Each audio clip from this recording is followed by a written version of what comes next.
ನಮಸ್ಕಾರ ಸ್ನೇಹಿತರೆ, ಭಕ್ತಿ ವೈಭವ ಯೂಟ್ಯೂಬ್ ಚಾನಲ್ಗೆ ತಮಗೆಲ್ಲರಿಗೂ ಸುಸ್ವಾಗತ. ಸ್ನೇಹಿತರೆ, ಇಂದಿನ ವಿಡಿಯೋದಲ್ಲಿ ನಿಮ್ಮ ಹಣಕಾಸಿನ ಕಷ್ಟ ಕುರಿತು, ಅಂದರೆ ನಿಮ್ಮ ಹಣಕಾಸಿನ ಎಲ್ಲ ತೊಂದರೆಗಳು ನಿವಾರಣೆಯಾಗಬೇಕು ಅಂತಂದರೆ ನೀವು 3 ಶುಕ್ರವಾರಗಳ ಕಾಲ ಈ ಒಂದು ಪೂಜೆಯನ್ನು ಕೈಗೊಳ್ಳಿ. ಈ ಒಂದು ಪೂಜೆಯನ್ನು ಕೈಗೊಂಡ ನಂತರ ನಿಮಗೆ ಹಣಕಾಸಿನ ಒಳಹರಿವು ತುಂಬಾ ಬರುತ್ತೆ ಅಂತಲೇ ಹೇಳ್ಬೋದು. ಹಾಗಿದ್ರೆ ಏನು ಮಾಡಬೇಕು, ಹೇಗೆ ಪೂಜೆ ಮಾಡಬೇಕು ಅನ್ನೋದನ್ನು ಈ ವಿಡಿಯೋ ಮೂಲಕ ತಿಳ್ಕೊಳ್ಳೋದಕ್ಕಿಂತ ಮುಂಚೆ ದಯವಿಟ್ಟು ಚಾನಲನ್ನು ಸಬ್ಸ್ಕ್ರೈಬ್ ಮಾಡ್ಕೊಳ್ಳಿ. ಹಾಗೆ ವಿಡಿಯೋ ಇಷ್ಟ ಆಯಿತು ಅಂದರೆ ವಿಡಿಯೋಗೆ ಲೈಕ್ ಮಾಡಿ, ಶೇರ್ ಮಾಡಿ, ಕಮೆಂಟ್ ಮಾಡಿ. ಸ್ನೇಹಿತರೆ, ಹಿಂದೂ ಧರ್ಮದಲ್ಲಿ ಶುಕ್ರವಾರವನ್ನು ಲಕ್ಷ್ಮಿ ಮತ್ತು ಶುಕ್ರದೇವನಿಗೆ ಸಂಬಂಧಿಸಿದ ದಿನವೆಂದು ಪರಿಗಣಿಸಲಾಗುತ್ತೆ. ಹೌದಲ್ವಾ? ನಾವು ಶುಕ್ರವಾರ, ಮಂಗಳವಾರ ಲಕ್ಷ್ಮೀ ದೇವಿಯನ್ನು ಪೂಜೆ ಮಾಡ್ತೀವಿ. ಹಾಗೆ ಇದು ಶುಕ್ರದೇವನಿಗೆ ಸಂಬಂಧಿಸಿದ ದಿನವೆಂದು ಕೂಡ ಹೇಳ್ತಾರೆ ಅಂತಲೇ ಹೇಳ್ಬೋದು. ಹಾಗೆ ಶುಕ್ರವಾರ ನೀವು ಏನು ಮಾಡಬೇಕಪ್ಪ ಅಂತಂದರೆ, ಹಾಗಾಗಿ ಸುಖ ದುಃಖಗಳು ನಮ್ಮ ಜೀವನದ ಮೇಲೆ ಪ್ರಭಾವ ಬೀರ್ತಾನೆ ಇರುತ್ತೆ. ಸುಖ ದುಃಖಗಳಲ್ಲದೆ ಹಣಕಾಸಿನ ಸಮಸ್ಯೆಗಳು ಕೂಡ ನಮ್ಮ ಜೀವನದಲ್ಲಿ ನಾನಾ ಸಮಸ್ಯೆಗಳನ್ನು ಸೃಷ್ಟಿಸುತ್ತದೆ. ಯಾವ ವ್ಯಕ್ತಿಯು ಅದೃಷ್ಟವಂತನಾಗಿ ಇರ್ತಾನೋ ಅವನು ಧನ, ಸಂಪತ್ತು, ಸಮೃದ್ಧಿಯನ್ನು ಪಡೆದುಕೊಳ್ಳುತ್ತಾನೆ. ಇನ್ನು ಕೆಲವೊಮ್ಮೆ ನಾವು ಎಷ್ಟೇ ಪ್ರಯತ್ನಿಸಿದರೂ ಹಣದ ಸಮಸ್ಯೆಗಳು, ದುಃಖಗಳು ನಮ್ಮನ್ನು ಬಿಟ್ಟು ಹೋಗುವುದಿಲ್ಲ. ಹೌದಲ್ವಾ? ಎಷ್ಟೇ ಪ್ರಯತ್ನ ಮಾಡಿದ್ರು ಬಡವರು ಅವ್ರ ಕೈಯಲ್ಲಿ ಹಣಕಾಸು ನಿಲ್ಲೋದೇ ಇಲ್ಲ, ಹಣಕಾಸಿನ ಸಮಸ್ಯೆಗಳು ಹೋಗೋದೇ ಇಲ್ಲ ಅಂತಲೇ ಹೇಳ್ಬೋದು.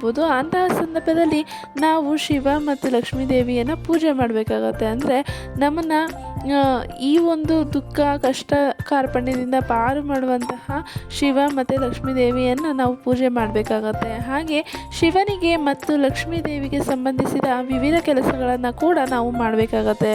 3 ಶುಕ್ರವಾರಗಳ ಕಾಲ ಈ ಒಂದು ಕೆಲಸವನ್ನು ನೀವು ರಹಸ್ಯವಾಗಿ ಮಾಡಿದರೆ ಶಿವ ಮತ್ತು ಲಕ್ಷ್ಮೀ ದೇವಿಯು ನಿಮ್ಮನ್ನು ಶ್ರೀಮಂತರನ್ನಾಗಿ ಮಾಡುತ್ತಾರೆ.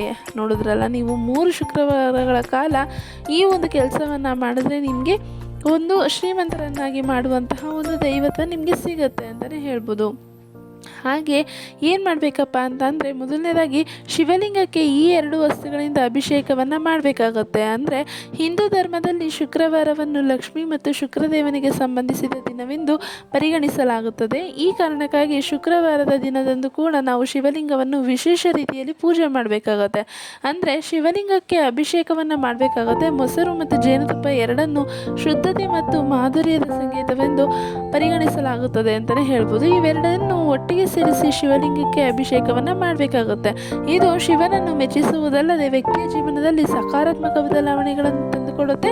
ಮೊಸರನ್ನು ಶಾಂತಿ, ತಂಪು ಮತ್ತು ತೃಪ್ತಿಯ ಸಂಕೇತವೆಂದು ಪರಿಗಣಿಸಲಾದರೆ ಜೇನುತುಪ್ಪವನ್ನು ಆಕರ್ಷಣೆ ಮತ್ತು ಸಮೃದ್ಧಿಯ ಸಂಕೇತವೆಂದು ಪರಿಗಣಿಸಲಾಗುತ್ತದೆ. ನೋಡಿದ್ರಲ್ಲ, ನೀವು ಶಿವಲಿಂಗಕ್ಕೆ ಈ 2 ವಸ್ತುಗಳಿಂದ ನೀವು ಅಭಿಷೇಕವನ್ನು ಮಾಡಿದ್ರೆ ಶಿವನು ಕೂಡ ಸಂತೃಪ್ತಗೊಳ್ತಾರೆ ಅಂತಲೇ ಹೇಳ್ಬೋದು. ಇದಾದ ನಂತರ ಗುಲಾಬಿ ಸುಗಂಧ ದ್ರವ್ಯ ಅದನ್ನು ಶಿವಲಿಂಗಕ್ಕೆ ನೀವು ಅರ್ಪಣೆ ಮಾಡಬೇಕಾಗುತ್ತೆ.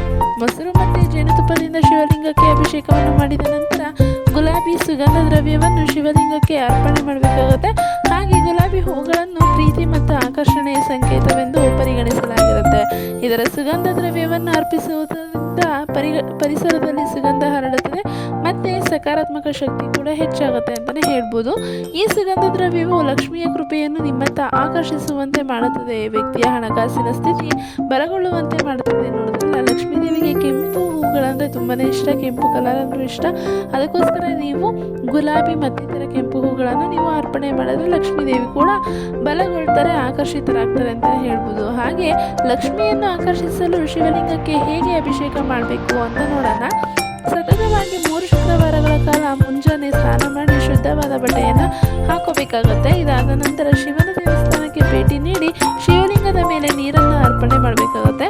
ಹಾಗೆ ಶಿವಲಿಂಗಕ್ಕೆ ಜಲಾಭಿಷೇಕವನ್ನು ಮಾಡಿದ ನಂತರ ಮೊಸರು ಮತ್ತು ಜೇನುತುಪ್ಪವನ್ನು ಬೆರೆಸಿ ಶಿವಲಿಂಗಕ್ಕೆ ಅಭಿಷೇಕ ಮಾಡಬೇಕಾಗುತ್ತೆ.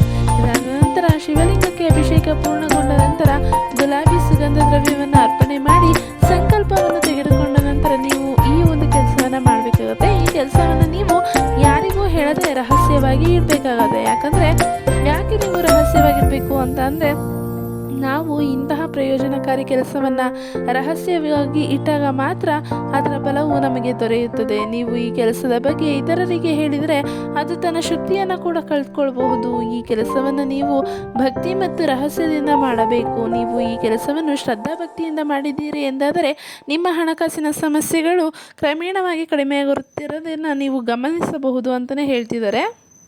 ಹಾಗೆ ನೀವು ಶಿವಲಿಂಗಕ್ಕೆ ಅಭಿಷೇಕವನ್ನು ಸತತವಾಗಿ 3 ಶುಕ್ರವಾರಗಳ ಕಾಲ ಮಾಡಬೇಕಾಗತ್ತೆ. ಈ ರೀತಿ ನೀವು 3 ಶುಕ್ರವಾರಗಳ ಕಾಲ ಶಿವಲಿಂಗಕ್ಕೆ ಅಭಿಷೇಕವನ್ನು ಮಾಡುವುದರಿಂದ ಲಕ್ಷ್ಮಿ ಮತ್ತು ಶಿವನು ನಿಮ್ಮ ಹಣದ ಸಮಸ್ಯೆಗಳನ್ನು ದೂರ ಮಾಡುತ್ತಾನೆ, ಧನಾಗಮನವಾಗುವಂತೆ ಮಾಡುತ್ತಾನೆ. ನೋಡಿದ್ರಲ್ಲ ಸ್ನೇಹಿತರೆ, ಈ ಒಂದು ಮಾಹಿತಿ ನಿಮಗೆ ಇಷ್ಟ ಆಗಿದೆ ಅಂತ ಅಂದ್ಕೊತೀನಿ. ನೀವು 3 ಶುಕ್ರವಾರಗಳ ಕಾಲ ಶಿವಲಿಂಗಕ್ಕೆ ಅಭಿಷೇಕವನ್ನು ಮಾಡಿ ಅವರಿಗೆ ಸುಗಂಧಭರಿತ ದ್ರವ್ಯಗಳನ್ನು ಅಂದರೆ ಪುಷ್ಪಗಳನ್ನು ಅರ್ಪಣೆ ಮಾಡಿ ಜೀವನದಲ್ಲಿ ಸುಖ ಶಾಂತಿ ಸಮೃದ್ಧಿಯನ್ನು ಪಡೆದುಕೊಳ್ಳಿ. ಹಾಗೆ ಧನಾಗಮನವನ್ನು ಬಯಸ್ತಾ ಇದ್ದರೆ ಈ ರೀತಿ ನೀವು ಯಾರಿಗೂ ಗೊತ್ತಾಗದೆ ನೀವು ರಹಸ್ಯವಾಗಿ ಒಂದು ಶಿವಲಿಂಗಕ್ಕೆ ಅರ್ಪಣೆಯನ್ನು ಮಾಡಿ ಅಭಿಷೇಕವನ್ನು ಮಾಡಿ ಶಿವನ ಕೃಪೆಗೆ ಹಾಗೂ ಲಕ್ಷ್ಮಿಯ ಕೃಪೆಗೆ ಪಾತ್ರರಾಗಿ ಅಂತ ಹೇಳ್ತಾ ಇದ್ದೀನಿ. ಸ್ನೇಹಿತರೆ, ಈ ಒಂದು ಮಾಹಿತಿ ನಿಮಗೆ ಇಷ್ಟ ಆಗಿದೆ ಅಂತ ಅಂದ್ಕೊತೀನಿ. ಇಷ್ಟ ಆಗಿದ್ದರೆ ವಿಡಿಯೋಗೆ ಲೈಕ್ ಮಾಡಿ, ಶೇರ್ ಮಾಡಿ, ಹಾಗೆ ಕಮೆಂಟ್ ಮಾಡಿ. ಚಾನಲನ್ನು ದಯವಿಟ್ಟು ಸಬ್ಸ್ಕ್ರೈಬ್ ಮಾಡ್ಕೊಳ್ಳಿ. ಹಾಗೆ ವಿಡಿಯೋ ವೀಕ್ಷಿಸೋದಕ್ಕಾಗಿ ಧನ್ಯವಾದಗಳು.